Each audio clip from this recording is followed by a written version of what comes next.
കോൺഗ്രസിലെ നിയമസഭാ തെരഞ്ഞെടുപ്പിന്റെ ചുക്കാൻ പിടിക്കുന്നത് സുനിൽ കനകോലു ആണ്.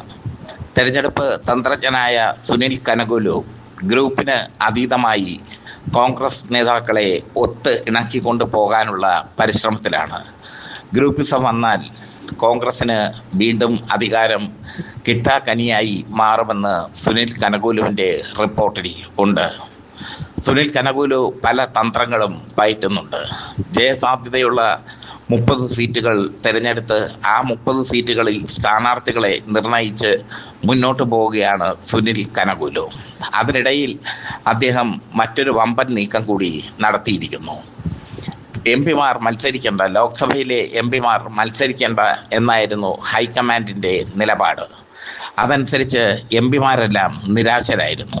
പല എംപിമാരും കേരളത്തിലെ നിയമസഭയിൽ മത്സരിക്കാൻ കച്ചമുറുക്കി ഇരുന്നവരാണ്.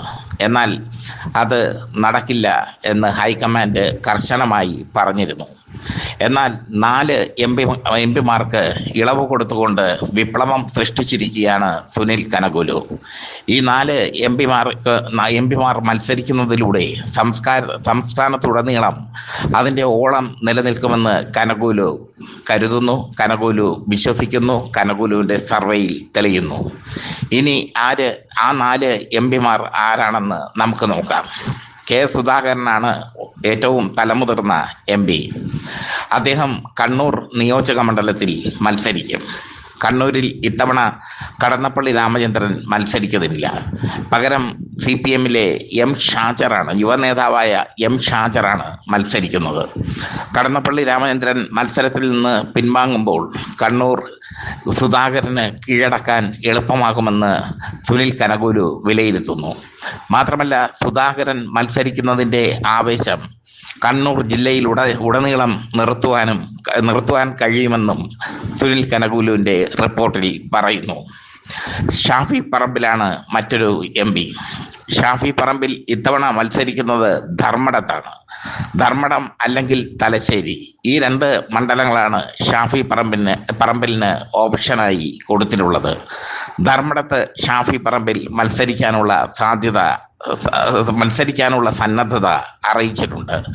ധർമ്മടത്ത് പിണറായി വിജയനെതിരെ ഷാഫി പറമ്പിലും കണ്ണൂര് കെ സുധാകരനും മത്സരിക്കുമ്പോൾ കണ്ണൂർ ജില്ലയിൽ കോൺഗ്രസിൻ്റെ ഒരു തരംഗം ഉണ്ടാക്കാൻ സാധിക്കും എന്നാണ് സുനിൽ കനകോലുവിൻ്റെ വിശ്വാസം. മറ്റൊരു MP അടൂർ പ്രകാശാണ്. UDF കൺവീനറാണ് അദ്ദേഹം. കോന്നി തിരിച്ചുപിടിക്കാൻ അടൂർ പ്രകാശ് വേണം എന്ന നിഗമനത്തിലാണ് സുനിൽ കനകോലു. കോന്നിയിൽ ജനീഷ് കുമാറാണ് നിലവിലെ MLA. അടൂർ പ്രകാശ് ഇറങ്ങിയാൽ മാത്രമേ ജനീഷ് കുമാറിനെ തോൽപ്പിക്കാൻ കഴിയൂ എന്നുള്ള ദൃഢവിശ്വാസം സുനിൽ കനകോലുവിനുണ്ട്. അതുകൊണ്ട് തന്നെ അടൂർ പ്രകാശിനും സീറ്റ് ഇളവ് നൽകിയിരിക്കുകയാണ് സുനിൽ കനകോലു. 4ാമൻ ശശി തരൂറാണ്. ശശി തരൂർ നേമം നിയോജക മണ്ഡലത്തിൽ മത്സരിക്കണം എന്നത് കോൺഗ്രസിൻ്റെ ആവശ്യമാണ്. സുനിൽ കനകോലു ഈ റിപ്പോർട്ട് നൽകി കഴിഞ്ഞു. എന്നാൽ നേമത്ത് മത്സരിക്കാൻ ശശി തരൂർ ഇതുവരെ സന്നദ്ധത അറിയിച്ചിട്ടില്ല. ശശി തരൂർ കേരള രാഷ്ട്രീയത്തിലേക്ക് കടന്നു വരാൻ ശ്രമിക്കുന്നുണ്ട്. പക്ഷേ നേമം പോലെ ഒരു അപകടകരമായ മണ്ഡലത്തിൽ മത്സരിക്കാൻ തരൂറിന് ഒട്ടും താല്പര്യമില്ല എന്നാണ് അറിവ്. എന്നാൽ ഹൈക്കമാൻഡ് നിർദ്ദേശിച്ചാൽ തരൂറിന് മത്സരിക്കേണ്ടി വരും. അങ്ങനെയാണെങ്കിൽ തരൂർ മത്സരിക്കുന്നു എന്നുള്ള ഒരു വികാരം തിരുവനന്തപുരം ജില്ലയിൽ ഉടനീളം ഉണ്ടാക്കാൻ സാധിക്കും. എന്തായാലും ഈ 4 MPമാർക്ക് ഇളവ് കൊടുത്തിരിക്കുകയാണ് സുനിൽ കനകോലു. സുനിൽ കനകോലുവിൻ്റെ തന്ത്രങ്ങൾ CPMനെ വിസ്മയിപ്പിക്കുന്ന രീതിയിലേക്ക് പോവുകയാണ്. എല്ലായിടത്തും കൃത്യമായി സ്ഥാനാർത്ഥികളെ പ്ലേസ് ചെയ്യാൻ സുനിൽ കനകോലുവിന് കഴിഞ്ഞിരിക്കുന്നു. കർണാടകയിൽ സുനിൽ കനകോലു കോൺഗ്രസിന് വിജയം നേടിക്കൊടുത്തത് ഇങ്ങനെയാണ്. കൃത്യമായി സ്ഥാനാർത്ഥികളെ പ്ലേസ് ചെയ്യുകയും സിദ്ധരാമയ്യയും DK ശിവകുമാറും തമ്മിലുള്ള തർക്കം പറഞ്ഞൊതുക്കുകയും ചെയ്തു. അതോടുകൂടിയാണ് കർണാടകയിൽ കോൺഗ്രസ് വലിയൊരു വിജയം നേടിയത്. അതിനുശേഷം സിദ്ധരാമയ്യയുടെ വിശ്വസ്തനായി സുനിൽ കനകോലു മാറിയതും ചരിത്രം. ഇപ്പോൾ കേരള ഇലക്ഷൻ്റെ ചുമതലയാണ് കനകോലുവിന് ഉള്ളത്.